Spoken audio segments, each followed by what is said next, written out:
పూర్ణ సంఖ్యల గుణకార ధర్మాలు రెండవ భాగం. పిల్లలు, మనం ఇంతకు ముందే పూర్ణ సంఖ్యల గుణకారంలో సంవృత మరియు స్థిత్యంతర ధర్మాల గురించి తెలుసుకున్నాం. ఈరోజు గుణకార సహచర ధర్మం మరియు గుణకార తత్సమాంశం గురించి తెలుసుకుందాం. మనం 3 కానీ అంతకంటే ఎక్కువ పూర్ణ సంఖ్యలు గుణించేటప్పుడు వాటిని ఏ విధంగానైనా సమూహంగా తీసుకోవచ్చు. ఈ విధంగా మనకి 3 పూర్ణ సంఖ్యలు -3, -2 మరియు 5 ఉన్నాయనుకోండి.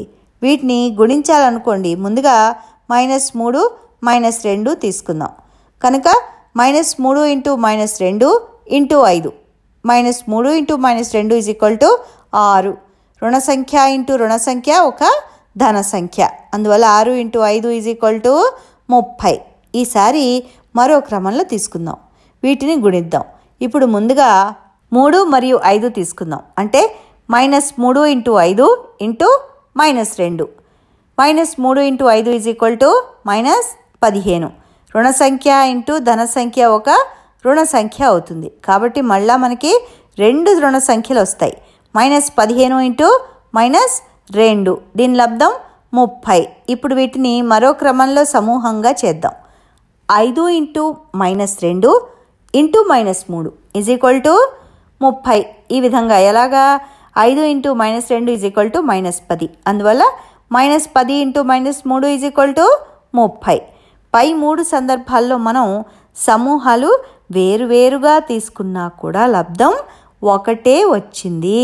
అంటే అన్ని సందర్భాల్లో మనకి ఇక్కడ 30 వచ్చింది. దీనినే పూర్ణ సంఖ్యల గుణకారంలో సహచర ధర్మం అంటారు.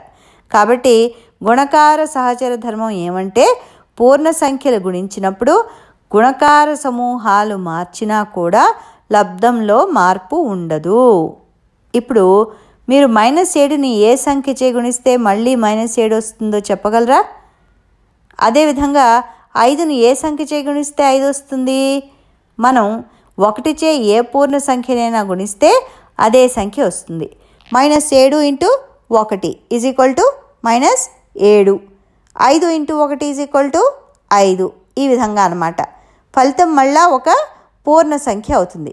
1ని గుణకారంలో తత్సమ మూలకం అంటారు, లేదా గుణకార తత్సమాంశం అంటారు. కనుక 1ని పూర్ణ సంఖ్యలలో గుణకార తత్సమాంశము అంటారు. ఎందుకంటే 1చే ఏ పూర్ణ సంఖ్యను గుణించినా అదే సంఖ్య లబ్ధముగా వస్తుంది. ఇప్పుడు ఈరోజు నేర్చుకున్న విషయాల్ని మరోసారి మననం చేసుకుందాం.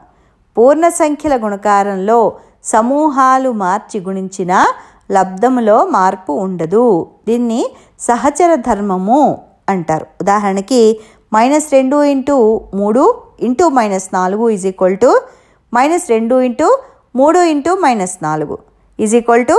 × -4 -3 24. ఏ పూర్ణ సంఖ్యనైనా 1చే గుణిస్తే అదే పూర్ణ సంఖ్య లబ్ధం అవుతుంది. అందువల్ల 1ని గుణకార తత్సమాంశం అంటారు.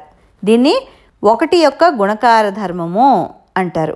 పూర్ణ సంఖ్యల గుణకార ధర్మాలన్నీ నేర్చుకున్నారు కదా. మరి ఇది ప్రాక్టీస్ చేయండి. తర్వాత క్లాస్లో మరిన్ని విషయాలు నేర్చుకుందాం. అంతవరకు సెలవు.